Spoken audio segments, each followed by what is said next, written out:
Hey everybody, this is Christopher Mink for everythingicafe.com, and that is the iPod Nano 6th generation.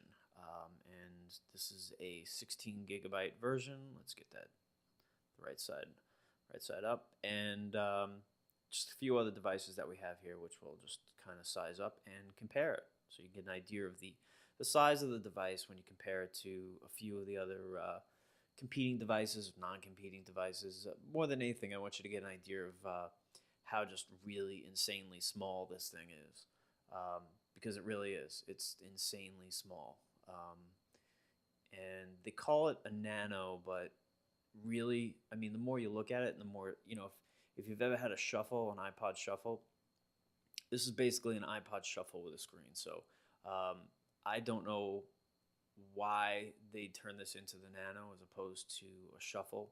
Probably because it's $180 and they didn't want to charge $180 for a shuffle.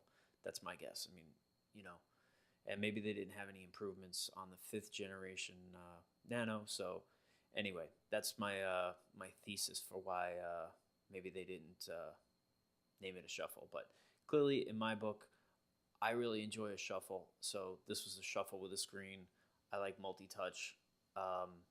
So that's why I figured I'd give this a test run.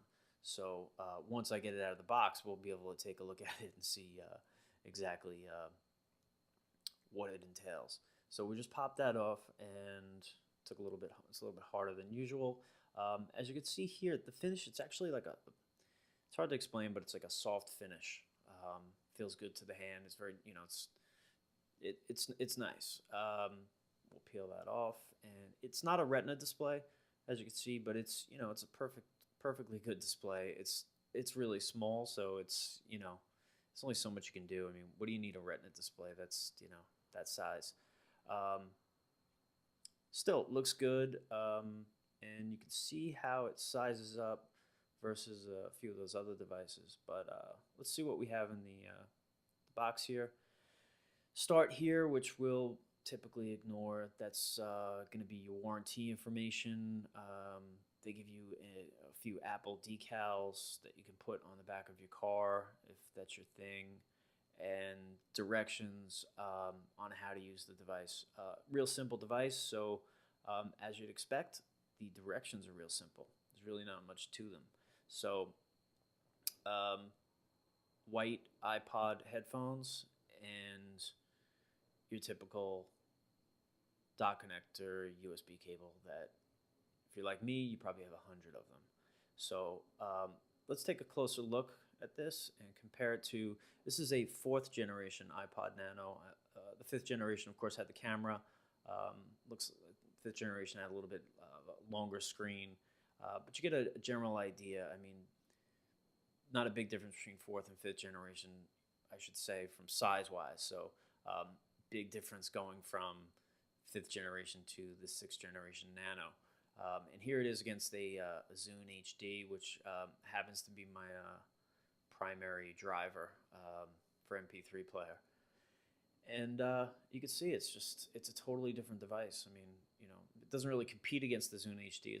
The Zune HD goes against the Touch, in that price bracket. But just interesting to see, the available options out there. And the iPhone 4 looks like a behemoth next to this thing.